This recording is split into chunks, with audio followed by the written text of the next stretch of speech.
नमस्कार मित्रांनो, शब्दस्पर्श या चॅनलवर तुमचं पुन्हा एकदा स्वागत. आजच्या कथेचं नाव आहे रिंगण. लेखन सचिन पाटील. कथा सुरू करण्याआधी जे कोणी या चॅनलवर पहिल्यांदा आले आहे त्यांनी पटकन चॅनलला सबस्क्राईब करून घ्या. चला तर मग वेळ न घालवता कथेला सुरुवात करूया. आजोबांचं वय त्यावेळेला साधारणतः 30 ते 32 वर्षे असेल. त्यावेळीची गावे म्हणजे खूप मागासलेली. वाहतुकीचं कोणतेही साधन नसल्याने प्रवास पायीच व्हायचा. मग तो प्रवास कितीही लांबचा असला तरीही शकून अपशकून, बाधा, पिशाच्च, करणी वगैरे गोष्टींचा खूपच प्रभाव सर्वच खेडोपाडी होता. त्यातलंच एक माझं गाव. किर्र दाट हिरवंगार जंगल, उंच डोंगरांच्या लांबवर पसरलेल्या रांगाच रांगा, काळजात धडकी भरवणाऱ्या खोल दऱ्यांनी व्यापलेल्या भागातून जाणारी एखादी चिंचोळी पायवाट. वर वर हा निसर्ग मनाला भुरळ घालणारा वाटत असला तरी प्रत्यक्षात या परिसरातील एक जागा अशी होती की तिथं कोणी दिवसाही जात नव्हतं आणि जाण्याचं धाडसही करत नव्हतं. आणि अशातच एक अशी घटना घडली ज्यानं तिथं राहणाऱ्या प्रत्येकाचं आयुष्य बदलून गेलं. घरात नेहमीच्या कामाची लगबग सुरू होती. कमरेला धोतर गुंडळलेलं तर अंगात पांढरी मळकट बंडी चढवलेली. बाजूला एका ठिकाणी ठेवलेली चुना आणि तंबाखूची पुडी बंडीला असणाऱ्या पोटावरच्या खिशात कोंबली. आजोबा कमरेला कोयता अडकवून डोक्याला पागोटे बांधत आजीला म्हणाले, "जने, यंदा भाकरी येणार आहे का नाही?" तशी आजी कापडात गुंडाळलेली भाकरी घेऊन लगबगीनं बाहेर आली. "ही घ्या आणि रात करीत बसू नका. वाईस लवकर या घरला. पुरवड्याचा पांडू सांगित होता जनावरं सुटले ती." "त्या पांड्याच्या आईचा." आजोबा वैतागून म्हणाले. "आव, मी काळजीनं म्हणत्या." आजी म्हणाली. पायात कोल्हापुरी चढवत आजोबा बाहेर पडले. दाट किर्र जंगल, पायाखाली वाळलेला पालापाचोळा तुडवत ते आत आत दाट जंगलात जाऊ लागले. आता ते बरेच आत आले होते. दूरवर कुठेही माणसाचा मागमूसही नव्हता आणि इतक्यात त्यांना चाहूल लागली. कोणीतरी त्यांना गर्द हिरव्यागार झाडीतून पाहत होतं. ते जागेवर थबकले. कसलीच हालचाल न करता ते आजूबाजूला अगदी शांतपणे निहाळू लागले. तोच मागून कोणीतरी झपाट्यानं त्यांच्या दिशेने धावत आलं. त्यानं आजोबांच्या अंगावर झेपच घेतली आणि आजोबा जमिनीवर कोसळले. डोक्यावरचं पागोटं निघून जमिनीवर पडलं. तसं त्याच्यात आणि आजोबांच्यात झटापट सुरू झाली. काही क्षणातच आजोबांनी कमरेचा धारदार कोयता त्याच्या मानेवर ठेवला. दोघांनाही धाप लागली होती. शिकार करायला इकडं फिरकायचं नाही, सांगितलं होतं ना. झाडांच्या मागून एक धिप्पाड काळा कुट्ट अर्धनग्न इसम चालत पुढं आला. तसं आजूबाजूला लपलेले त्याचे साथीदार पटापट बाहेर आले. त्यांनी आजोबांच्या मानेवर ठेवला कोयता. रात्र झालेली. आजी काळ्या पाषाणावर लाकडी तुकड्यावर पाण्याचे थेंब घालून उघडत होती. तशी चुलीवर ठेवलेली वीट गरम झालेली तिने बघितली. वीट कापडात गुंडाळून ती तशीच बाहेरच्या सोप्यात आली. आजोबा जखमी होऊन लाकडी खाट्यावर पडले होते. आजीनं हलकेचं वीट त्याच्या पाठीवर ठेवली. आजोबा अगदी शांत होते. "तुम्हासनी निशाण नाही दिसलं का? कसं काय गेला त्यांच्या इलाक्यात?" आजोबा शांतपणे ऐकत होते. तशी आजी पुढे म्हणाली, "तुमच्या बहिणीला पोरगा झालाय, पोरगा. सकाळी सांगावा घेऊन दगड्या आलेला. अजून 4 दिवस आहे ती." खबर ऐकताच आजोबांच्या गंभीर चेहऱ्यावर समाधानाचं हसू पसरलं. आजोबांच्या बहिणीला मुलगा झाल्याची आनंदाची बातमी आली होती आणि बाळाला पाळण्यात घालण्याचा कार्यक्रम सर्वांना निमंत्रण आलं होतं. सांगितलेल्या दिवशी माझे आजोबा, चौघे भाऊ, सर्वांच्या बायका मुले घेऊन सर्वजण निघाले. वाट किर्र आणि दाट जंगलातून होती. जंगली श्वापदांची भीती असल्यानं पुरुष आणि स्त्रिया असे सर्वांकडे धारदार लांब लचक कोयते ठेवलेले. उन्हाळ्याचे दिवस असल्यानं फणस, आंबे, करवंदे, जांभळं असा रानमेवा खात प्रवास सुरू होता. गावापासून काही अंतर पुढे गेलो तोवर समोरच्या पायवाटेने गावचे गुरव येताना दिसले. आजोबा काही बोलायच्या आतच गुरव म्हणाले, काय गा लक्ष्या? लक्षा म्हणजे आमचे आजोबा. बनीला पोर झाला असं कळालं. म्या बी विचारलंय म्हणून सांग तिला आणि शिस्तीनं जावा. 2 दिवसापासून वाटतंय मला काहीतरी विपरीत होणार. बायका पोरासनी सांभाळून ने बरं, चलतो म्या. होय होय म्हणत आजोबा पुन्हा वाटेला लागले. कार्यक्रम संध्याकाळी होता त्यामुळे सर्वजण निवांत एकमेकांशी बोलत तर मुले दंगामस्ती करत चालले होते. पण माझी आत्या विमल, जी त्यावेळी अवघी 6 ते 7 वर्षाची होती, एरवी दंगामस्ती करणारी पण त्या दिवशी एकदम शांत होती. सर्व गावामध्ये पोचले तेव्हा संध्याकाळ झाली होती.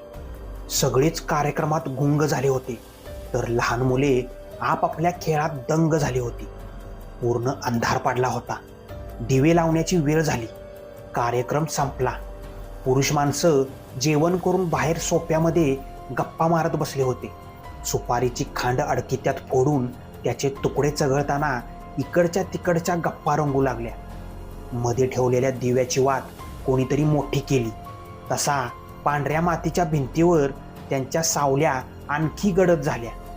त्या भिंतीवर चुन्याच्या बोटांना ओढलेल्या रेघांचं ते सुरेख नक्षीकाम आणखीनच उठावदार दिसत होतं.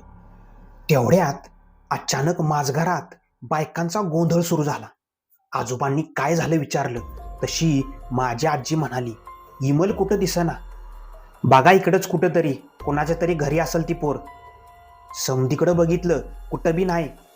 बोलता बोलता आजीच्या डोळ्यात पाणी आलं. आजोबा एकदम चिडले. रडाया काय झालं मग? कोण मेलं होय? म्या बघून येतो. एवढं बोलून ताडकन उठले आणि हातात काठी घेऊन बाहेर पडले. पाठोपाठ त्यांचे भाऊ आणि दाजीही निघाले. पूर्ण गावात शोधलं. आजूबाजूचा परिसर पिंजून काढला. घराघरात विचारलं पण काहीच पत्ता लागत नव्हता. सगळे रिकाम्या हाती परतले. तसे आजीला आणखीनच रडू कोसळलं. रात्र पुढं सरकत होती तशी आता आजोबांना देखील काळजी वाटू लागली. बायकांचं मुसमुसणं सुरू झालं. लहान मुलं आपापल्या आईच्या पदराखाली शिरली. कळती मुलं भिंतीकडेला उभी थोरा मोठ्यांच्या तोंडाकडे आशेने पाहत होती. एका हाताने पदर सावरत आजी बाहेरच्या सोप्यात आली आणि भरलेल्या डोळ्यांनी म्हणाली, काहीतरी विपरीत झाला असेल नव. देवळात जाऊन देवी मोहर कौल लावून तरी विचारा. एवढं बोलून पुन्हा आजी धाय मोकलून रडू लागली.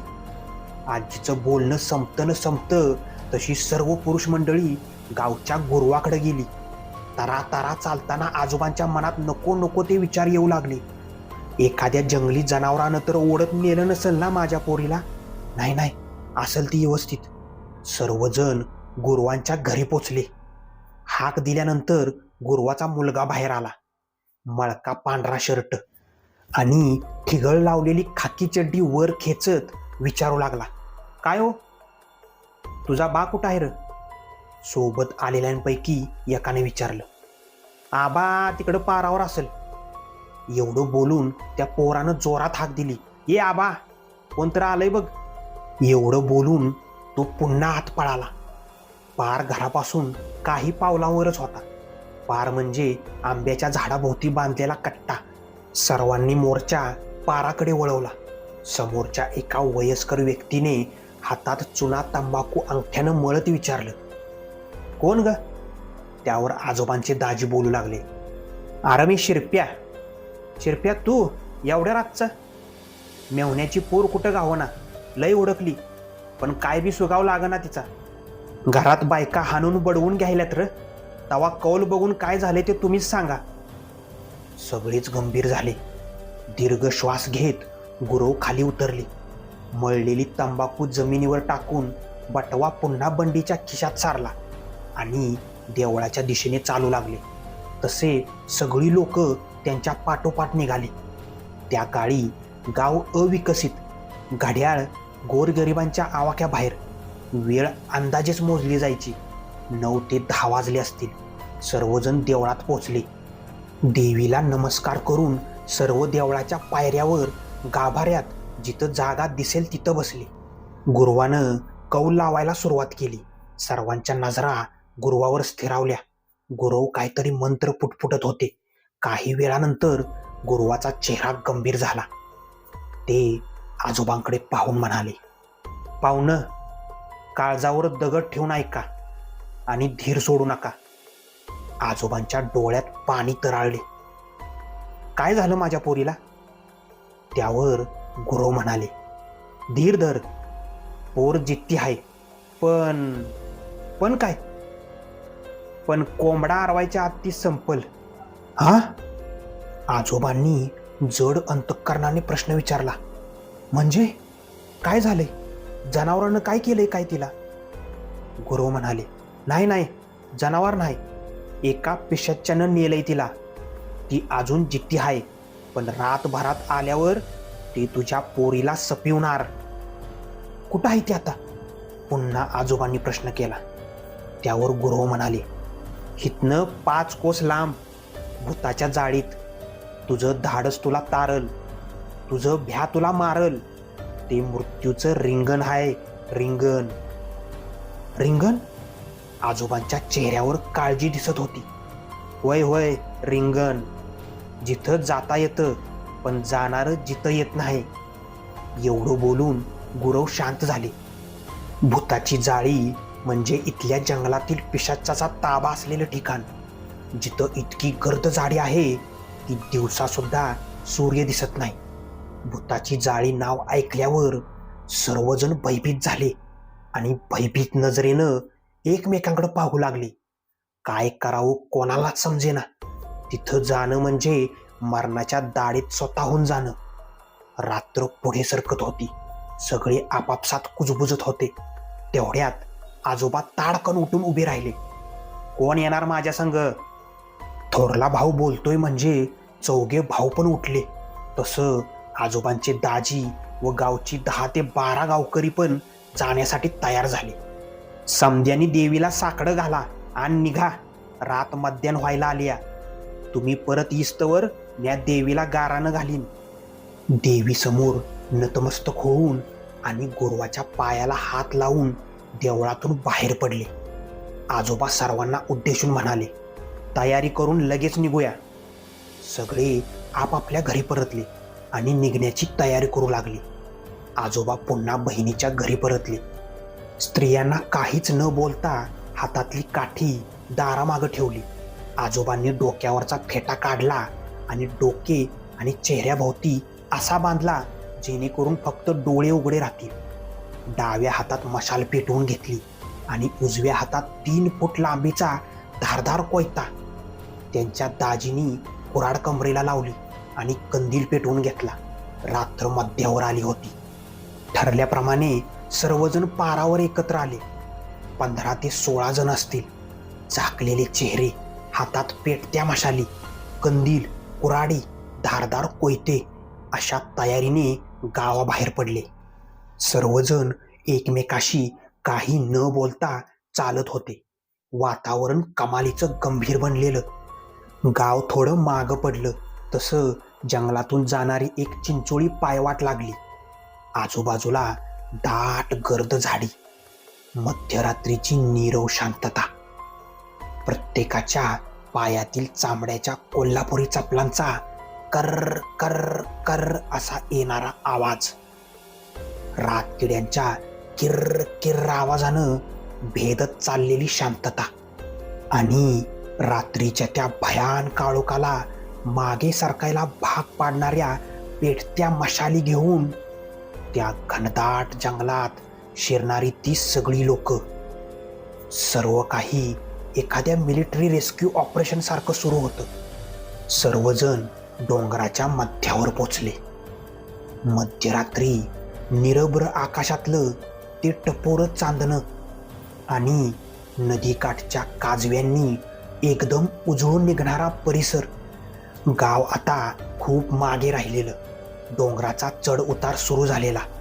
काही अंतर पुढे येताच यांच्यातल्या एक जण एकदम थांबला.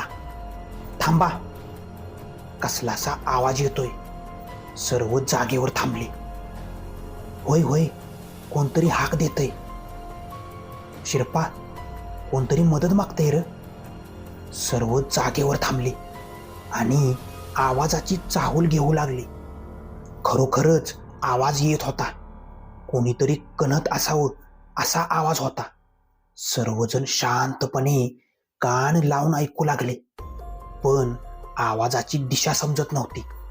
हळूहळू ते शब्द स्पष्ट होऊ लागले.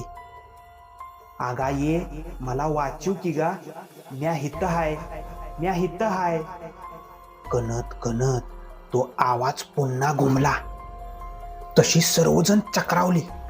तेवढ्यात आजोबांचे दाजी म्हणाले, कुणी बी जागचं हालू नका. ह्यो चकवा हाय, आपली वाट धरा, नाहीतर ह्यो आपल्याला रातभर हितच फिरविल. सर्व पुन्हा चालू लागले, पण तो आवाज त्यांच्या पाठोपाठ येत होता. ये, अरे मला वाचवा की र.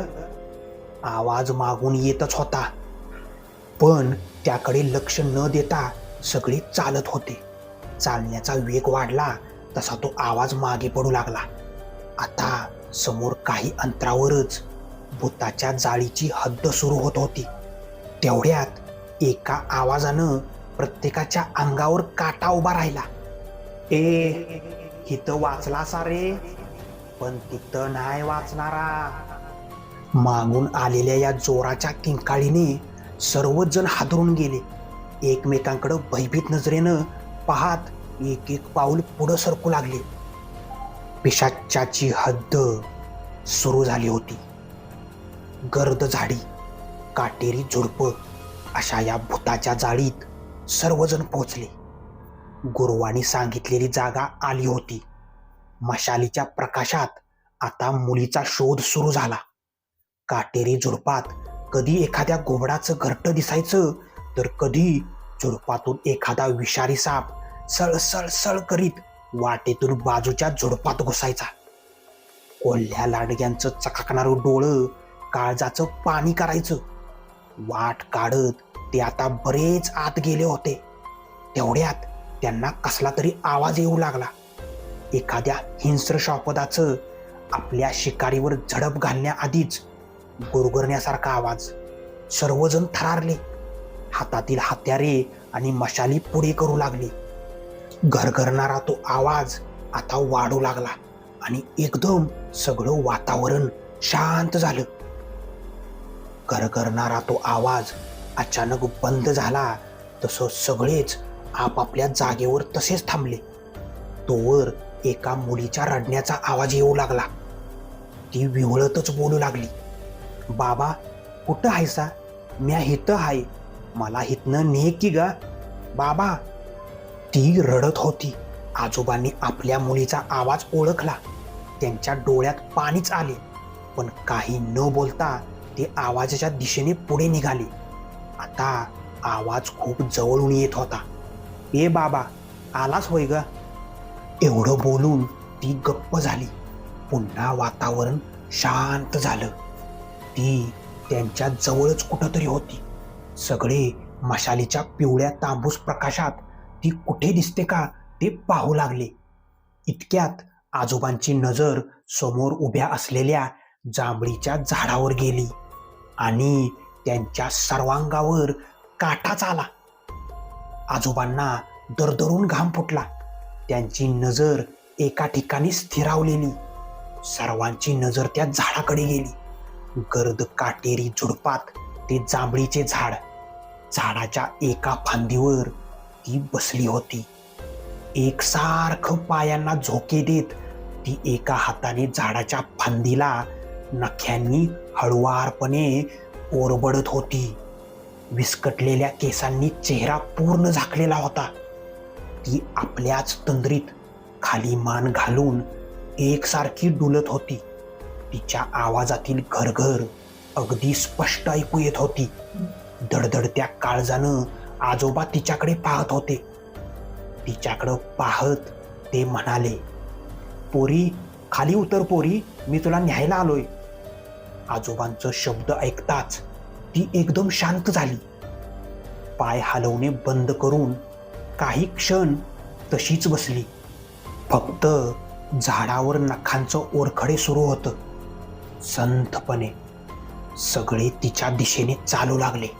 तशी ती जोराने किंचाळली, ए थांबा तिथंच. अचानक तिचा आवाज घोगरा झाला. सगळे थबकले. तिने झाडावरून उडी मारली आणि झुडपात तशीच उभी राहिली. पुन्हा तिच्या आवाजातील घरघर वाढू लागली. आल्या मार्गी परत जा, नाहीतर एकाला बी जित्ता नाही सोडणार. एक 6-7 वर्षाची मुलगी हिंस्र घोगऱ्या आवाजात बोलत होती. सगळे थक्क झाले. थोडं धाडस करून आजोबा पुढे गेले. मशालीचा प्रकाश पाडून त्यांनी पाहिलं आणि काळजात चर्रकन झालं. आपली मुलगी समोरच्या झुडपात अवघ्या 15-20 फूट अंतरावर उभी होती. काटेरी झुडपांमुळे अंगावर जखमा झाल्या होत्या. अंगातली कपडे फाटली होती. लाल रक्ताळलेल्या डोळ्यांनी ती पाहत होती. काय करावं कोणालाच सुचत नव्हतं. आजोबा पुढे जाणार इतक्यात ती दात ओठ खात रागात बोलू लागली, ए तू हिला न्यायला आलास? माझ्या तोंडातला घास काढून नेणार वैर. एवढं बोलून तिनं बोंब ठोकली. जांभळीचं झाड दोन्ही हातांनी गदा गदा गदा हलवू लागली. सर्वांची भीतीनं गाळणच उडाली. पाय जमिनीत रुतल्यासारखा जो तो समोरचं ते भीषण दृश्य पाहत होता. जोरात ओरडत एक हात तोंडावर बडवत ती दुसऱ्या हातानं गदा गदा झाड हलवत होती. 6-7 वर्षाची मुलगी एक 2 फुटाचा घेर असलेलं झाड एका हातानं हलवत होती. आणि हेलकावं घेणारं ते झाड पाहून सगळ्यांची बोबडीच वळली. समोरचं भीषण दृश्य पाहून सगळेच थरारले. गर्भगळीत होऊन फक्त एकमेकांकडे बघत होते. आजोबांनी आपल्या हातातला कोयता कमरेला अडकवला आणि सगळ्यांना आपल्या मागे येण्यास खुणावलं. आजोबा तिच्या जवळ पोचले. झाडाला गच्च पकडलेला तिचा दंड पकडला तशी ती थबकली. ओरडणं किंचाळणं सारं काही शांत झालं. तिचा दंड पकडून तिला त्या झुडपातून बाहेर ओढण्याचा प्रयत्न करू लागले. तसं तिनं झटकन आपली मान वळवली आणि रक्ताळलेल्या डोळ्यांनी त्यांच्याकडे पाहिलं. केसांनी झाकलेल्या जखमी चेहऱ्यावरून रक्त येत होतं.